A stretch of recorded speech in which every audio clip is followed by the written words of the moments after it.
관련 내용 전문가 모시고 내용 짚어보도록 하겠습니다. 김성수 변호사 나와 계십니다. 어서 오십시오. 안녕하세요. 네. 자, 이게 사안이만큼 오늘 추미애 장관이 직접 청와대를 방문해서 제청을 했고 문재인 대통령이 이제 조금 전에 재가를 했습니다. 오늘 이렇게 좀 속전속결로 이루어진 이 과정 좀 어떻게 보셨는지요? 예, 어제 이제 새벽 4시 15분에 이 징계위원회 결정이 나왔지 않습니까? 그렇기 때문에 저는 이 재가까지는 집행까지는 시간이 오늘 저녁에 이렇게 좀 빨리 나올 거라고는 예상을 못했었고 예. 어느 정도의 숙고가 있고 뭐 내일이나 이렇게 좀 진행이 되지 않을까 생각을 했었는데 예. 제 예상보다 훨씬 빠르게 나왔다 보니까는 결국에는 이 문재인 대통령이 이 징계위원회의 결정에 대해서 존중하는 의미로 그리고 또 이 검사징계법상 검사징계법에는 제23조 1항에 그 법무부 장관이 제청을 하면 대통령이 한다라고만 돼 있었기 때문에 결국 이 부분 해석을 아무런 재량이 없다라고 판단을 했던 그런 부분이 아닌가 생각이 됩니다. 예. 예, 문 대통령이 이제 재가를 했기 때문에 그렇다면 징계가 이제 효력을 발휘하게 되는 거지요. 예, 맞습니다. 이 징계가 개시되는 시기에 대해서는 이 문 대통령이 징계 개시 시기를 특정을 했을 수도 있고 특정을 하지 않았다라고 한다면은 재가 시점부터 효력이 발생하는 것으로 볼 수 있을지 이 부분은 이제 법리적인 조금 해석의 여지가 예. 남아 있을 것으로 보이는데 만약에 이 시기를 특정하지 않았다라고 한다면 정직 2개월이 되는 이 시기, 이 만료 기간에 대해서도 결국에는 다시 한번 좀 계산의 문제가 생길 수가 있기 때문에 이 부분 어떻게 될지는 조금 지켜봐야 될 것으로 보입니다. 예. 저희가 조금 전에 이제 청와대 춘추관을 연결해서 내용을 들어봤었는데 새로운 소식도 있었습니다. 추미애 장관의 추진력에 대해서 감사를 표명하기도 했고 추 장관이 사의를 표명했던 내용도 전달했었는데 메시지 어떻게 보셨는지요? 예. 원래도 이번 이제 상황이 종료가 되면 예. 추 장관이 공수처에 관해서도 어쨌든 이 제도의 마련에 기틀을 잡았고 그리고 이 윤석열 총장에 대해서도 이 징계 처분을 완료했기 때문에 사퇴 의사를 표시할 수도 있다. 이런 추측이 나왔었는데 실제로 결국 지금 현재 사의를 표명을 했다는 그런 예. 이제 취지로 보이거든요. 그렇다 보니까는 이 사의가 이제 숙고해서 문 대통령의 숙고해서 수용 여부를 결정하겠다고 했는데 수용이 될지 아니면 이제 아직 그래도 조금 더 역할을 해달라고 할지 그 부분 조금 더 지켜봐야 될 것으로 보이고 만약에 수용이 돼서 법무부 장관이 이제 사임이 된다면 예. 또 새로운 법무부 장관을 이제 임명해야 되는 그런 절차가 남아 있기 때문에 결국 이 부분도 계속해서 이제 새로운 정국이 되지 않을까 생각이 됩니다. 예. 예. 예, 추 장관의 거취에 대해서는 숙고해서 수용 여부를 판단하겠다라고 밝혔고요. 6시 30분에 이제 재가를 해서 효력은 바로 발생하는 것으로 나오게 됐습니다. 그러면 앞으로 이제 윤 총장이 어떤 움직임을 보일지 역시 주목이 되고 있는데 뭐 여러 가지 뭐 법적 대응을 할 것이다 이런 추측도 나오고 있지 않겠습니까? 예, 이게 처분권자가 이제 대통령이 됐기 때문에 집행권자가 대통령이 됐기 때문에 예. 형식적으로 행정소송을 제기한다고 하면 이제 상대방이 대통령이 되게 됩니다. 아하. 그렇다 보니까는 윤석열 총장이 임명권자인 대통령에 대해서 이 소송을 제기할 것인가 이 부분도 일단은 변수가 될 수는 있는데 예. 다만 계속해서 이 부분 징계위원회의 이런 절차 과정에 있어서 문제가 있었다라고 이야기를 했었고 소송전도 돌입할 것이다라는 표시를 했었기 때문에 결국에는 이게 형식적으로는 대통령이 상대방이지만 징계위원회가 상대방이라고 판단을 해서 행정소송을 제기하고 이런 처분에 대해서 집행정지 신청을 하지 않을까 이렇게 생각이 됩니다. 예. 그러면 이제 집행정지 신청과 징계 취소 소송 이렇게 두 가지 트랙으로 가는 건가요? 예, 맞습니다. 결국에는 두 가지 트랙이라고 보기보다는 한 세트라고 볼 수가 있습니다. 예. 이 행정소송이라는 게 징계를 이제 취소해달라는 소송인 것인데 이게 정직이 2개월이지 않습니까? 이 소송 자체는 2개월보다는 훨씬 더 오래 걸릴 가능성이 크기 때문에 결국에는 이것을 이제 실제로 끝나버리면 의미가 없기 때문에 집행정지 신청이라는 걸 같이 세트로 넣게 되는 겁니다. 그렇게 되면은 집행정지를 해줘야 되는 의미가 있는지 결국에는 이 부분은 판단의 근거가 긴급한 필요가 있는지 예. 그리고 회복할 수 없는 손해가 있는지 이 부분들이 중요 쟁점이 됩니다. 그래서 이 부분들에 관해서 이번 법원에서 이번 처분에 대해서 어떻게 판단할지는 조금 이제 봐야 될 것으로 보이고 지난번에 이제 직무 배제가 있었지 않습니까? 보름 정도 전에 직무 배제가 인용이 되면서 예. 윤석열 총장이 추미애 장관의 직무 배제 명령에 대해서 다시 돌아왔던 적이 있어요. 예, 이제 인용이 되면서 그렇죠. 일단은 집행정지를 해줘야 된다라고 했기 때문에 네. 그렇게 됐었는데 이번 같은 경우에도 쟁점은 동일하겠지만 사실관계가 다르고 또 처분권자가 다르기 때문에 이번의 경우에는 법원에서 어떻게 볼지 이 부분은 결국에는 여러 가지 예상이 가능한 상황이 아닌가 생각이 됩니다. 여러 가지 예상이라면 어떤 것들이 있을까요? 예, 법원에서 그렇지만 뭐 처분권자가 변경이 되었고 이번 같은 경우는 징계유예 절차를 통해서 뭐 예. 진행이 됐다고 하더라도 이게 결국 회복할 수 없는 손해로 볼 수 있는 것인지 네. 그리고 긴급한 필요가 있는 것인지를 과거에 지난번 이제 집행정지 신청 인용의 결정 당시에도 이 두 부분을 동일하게 쟁점을 정리를 했었거든요. 네. 이 결정문이 이제 법원의 홈페이지에 올라와 있기 때문에 저도 이걸 찾아서 봤습니다. 네. 그 부분을 굉장히 자세하게 정리를 해놨기 때문에 그 부분을 동일한 논리로 갈지 아니면 이번 같은 경우에는 사실관계가 다르기 때문에 그 논리도 변경이 될 수가 있을지 이 부분이 쟁점이 될 것으로 보이고 그에 따라서 인용이나 기각 이 양쪽이 다 가능한 부분이기 때문에 여러 가지 시나리오가 예상이 되는 부분입니다. 예. 지난번에도 이 집행정지 신청이 굉장히 좀 신속하게 진행이 됐는데 그럼 이번에도 어느 정도 시간이 좀 걸릴 거라고 볼 수 있을까요? 지난번 같은 경우에는 이 결정이 굉장히 신속하게 나와서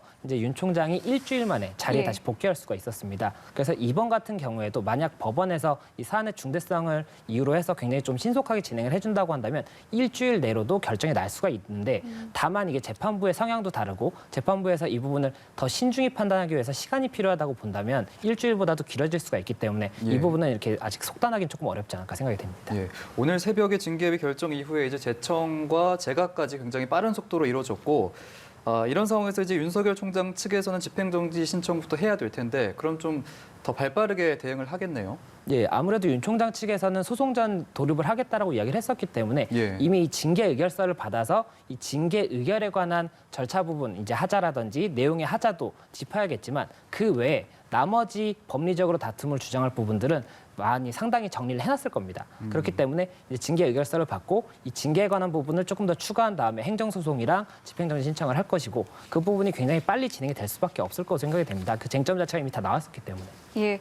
자, 그러면은 이 징계가 집행이 되고 있는 거기 때문에 총장의 대행 업무는 이제 누가 하게 되는 건가요? 예, 지난번 같은 경우에도 이제 조남관 대검 차장검사가 직무 대행을 했었습니다. 예. 그렇기 때문에 이번에도 동일하게 조남관 차장검사가 대검 차장검사가 직무 대행을 할 것으로 보이고 다만 이 부분 관련해서 결국에 이 행정직이 그 해당 직에서 검찰총장의 이 업무를 대행을 하는 것이기 때문에 만약 해당 직에 사람이 인사가 이제 변경이 된다고 한다면 그 해당 직에 앉게 되는 사람이 이 대행을 하게 되는 것이 아닌가 이렇게 좀 예상이 됩니다. 예, 당초에 이제 징계비의 결과가 정직 3개월에서 6개월에 대한 얘기도 있었고 뭐 해임에 대한 예상까지도 있었는데 아무래도 해임까지 가기에는 좀 추 장관이라든지 청와대 측에 좀 부담이 될 수도 있는 상황이라서 그런 결정 때문에 그런 연장선에서 추 장관이 또 사의를 표명하지 않았나 이런 생각도 들거든요. 이 부분은 어떻게 보십니까? 뭐 여러 가지 시나리오가 뭐 다 이제 예상이 됐었고 예. 그리고 결국에는 사의를 표명한 당사자가 뭐 당연히 그 마음을 알 것이 저희가 이렇게 속단할 수는 없겠지만 뭐 예를 들자면 그냥 여러 가지 얘기가 나왔던 것들 중에는 예. 아무래도 추 장관 측에서도 이번 같은 경우에 굉장히 또 반발이 많았지 않습니까? 검찰 쪽에서는 굉장히 이제 내부적으로도 반발이 많았었고 그랬었죠. 성명도 굉장히 많이 나왔거든요. 뭐 검찰총장들, 전 검찰총장들도 성명을 발표하고 이랬었습니다. 그렇다 보니까는 이런 부분들에 대해서 결국에는 어쨌든 굉장히 이런 좀 상황이 많이 발생을 했었고 본인의 임무는 또 다 수행을 했다. 공수처 관련해서도 다 수행했다. 이렇게 지금 판단을 해서 사의를 표명한 것이 아닌가 싶고 다만 그 부분은 저희가 이제 실제 어떤 상황인지 모르기 때문에 속단할 수는 없다. 이렇게 보입니다. 예. 예, 이 추미애 장관의 사의 표명과 관련해서 또 하나 이제 눈에 띄는 게 문 대통령이 추 장관의 추진력과 결단 그리고 공수처와 수사권 개혁을 비롯한 권력기관의 개혁은 이것이 아니었으면 불가능했을 것이다 라면서 이제 특별히 감사하다라는 표현까지 했단 말이에요. 그래서 앞으로 이 부분을 어떻게 이 사의 표명과 관련된 부분들을 어떻게 판단을 할지 여부가 상당히 좀 궁금한데 어떤 것들이 좀 주요 그러니까 판단을 하는 데 있어서 어떤 것들이 좀 주요하게 작용하겠습니까? 예, 결국에는 지금 추미애 장관이 법무부 장관, 그러니까 법무부의 수장이었지 않습니까? 예. 법무부의 수장으로서 공수처라든지 이 검찰 개혁과 관련해서 많은 업무를 해줬다는 것이거든요. 지금 문 대통령의 이런 이제 의견은 그런 부분들이었기 때문에 결국에 앞으로도 아직까지는 이런 조금 더 해줘야 될 업무들이 남아있다라고 해서 그 법무부 장관직을 조금 더 유지해 줄 것을 요청을 할 수도 있는 것이고 그렇지 않다면은 사의 표명을 존중을 해서 사의를 받아들이고 새로운 법무부 장관 임명하는 절차를 진행하는 것을 검토할 수도 있는데 예. 결국에는 법무부 장관을 새로 이제 임명하는 부분에 있어서는 여러 가지로 또 많은 쟁점이 발생을 할 수가 있지 않습니까? 그렇기 때문에 문 대통령은 그런 부분들도 감안해서 추미애 장관의 사의 표명에 대해서 추미애 장관과 여러 가지 의견을 나눌 수밖에 없는 상황인 것으로 생각이 됩니다. 예.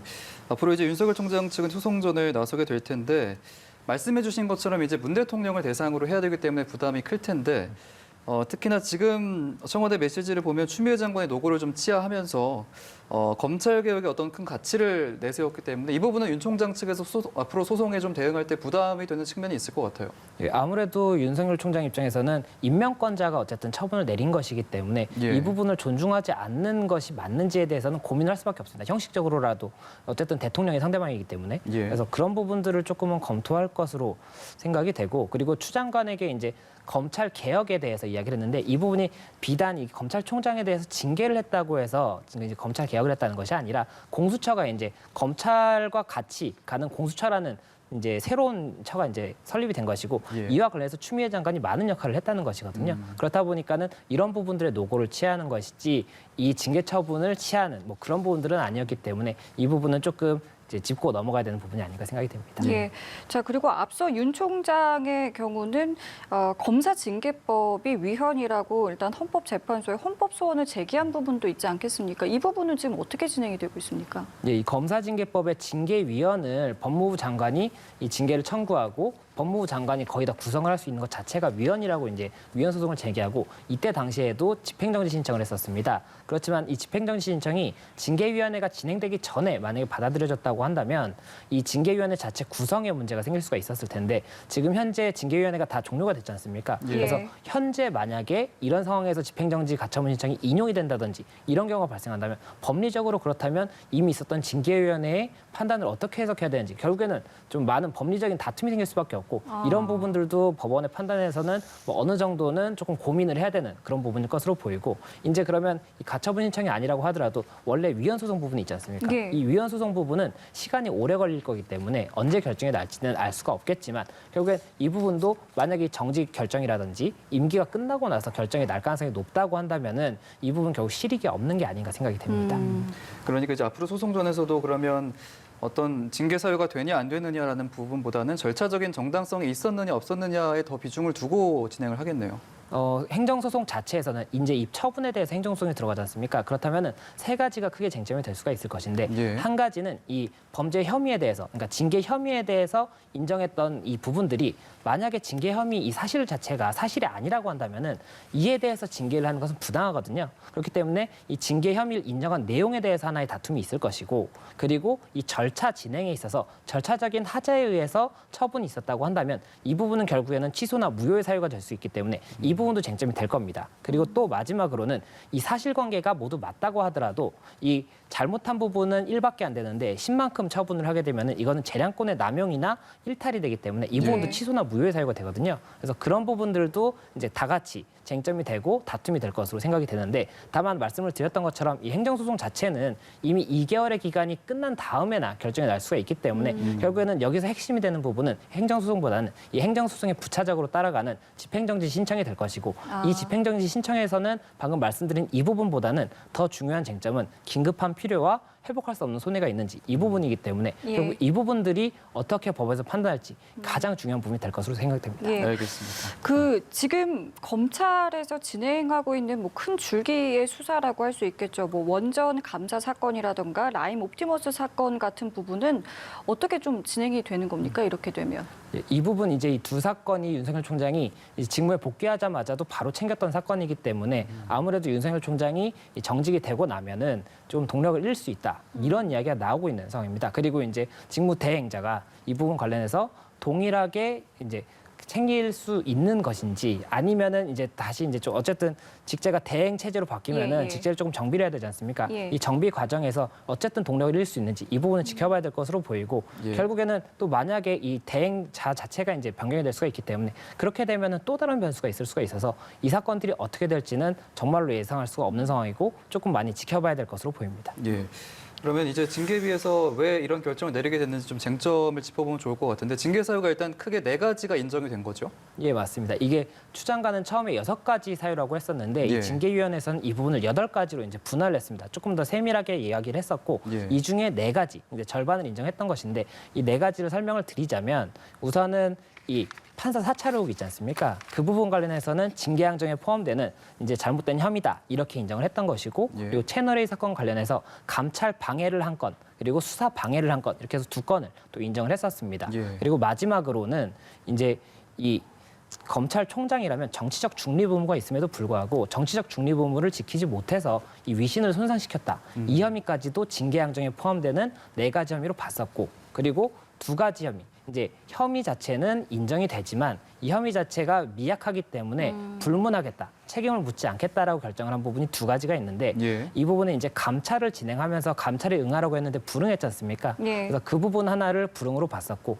또 언론사 사주와의 이런 좀 부적절한 접촉이 있었다라는 부분이 있었는데 이 부분도 징계의 사실은 인정되지만 미약하기 때문에 징계 양정에 포함되지 않는다 이렇게 봤던 것입니다. 그리고 또 2가지는 무혐의가 나온 부분이 있는데요. 예. 이 2가지는 한명숙 전 총리 관련해서 이제 수사 감찰 방해 부분이 있었습니다. 그래서 그 부분은 증거가 불충분하기 때문에 무혐의가 됐었고 또 그리고 채널A 사건 관련 수사 정보를 유출했다는 이런 혐의도 있었는데 이 부분도 무혐의가 났었기 때문에 이런 부분들이 이제 어디까지 인정이 됐는지 이게 결국에는 이 처분의 수위에도 관련이 있었을 수가 있기 때문에 예. 많은 쟁점이 되고 있고 이 부분 판단이 현재 지금 알려진 바는 그렇게 돼 있었기 때문에 이것이 좀 영향을 끼친 것이 아닌가 이렇게 보이는 부분입니다. 예, 그와 더불어서 이제 증인들의 진술 역시 중요한 부분을 차지할 수 있다라는 이야기가 나왔는데 어떻게 좀 보고 계시는지요? 예, 결국에는 지금 증인이 8명이 신청이 됐다가 5명이 진행이 됐었고 이제 심재철 국장 같은 경우에는 진술서로 대체했지 예, 않습니까? 그래서 이 부분이 결국에는 이 증인 신문들의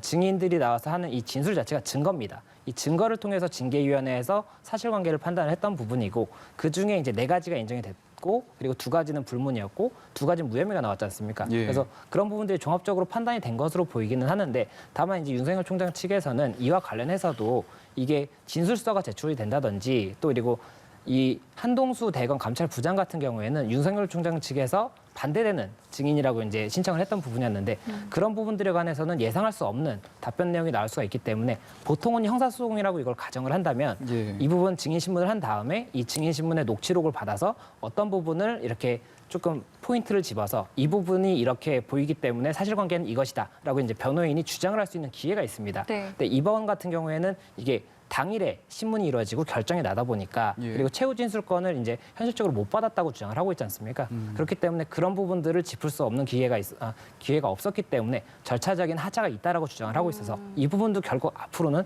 쟁점이 될 수밖에 없을 것으로 보입니다. 예, 좀 쟁점이 굉장히 많아서 취소 소송에도 아마 시간이 좀 걸릴 것 같은데 지금 윤석열 총장의 임기가 7개월 정도 남은 상황에서 앞으로 이 취소 소송까지 다 이루어지는데 얼마나 시간이 걸리게 될까요? 7개월 내에 소송 자체가 아예 끝나지 않을 가능성도 높습니다. 예. 이게 소송 자체가 굉장히 신속하게 진행을 하면은 뭐 7개월 내에 끝나는 경우도 있지만 통상적인 보통의 소송이라고 한다면은 이게 한 번 기일이 잡힐 때 보통 한 달을 잡고 그 사이에 이제 양측이 준비 서면을 내게 됩니다. 이런 과정이 한 번에 끝나는 것이 아니라 여러 차례 걸쳐서 진행이 되게 되고 증인 신문 같은 것도 해야 될 수가 있거든요. 그럼 증인 신문 때마다 기일이 새로 잡히고 계속해서 기일이 연장이 되기 때문에 예. 7개월보다도 훨씬 더 길어질 가능성이 높습니다. 그렇군요. 예.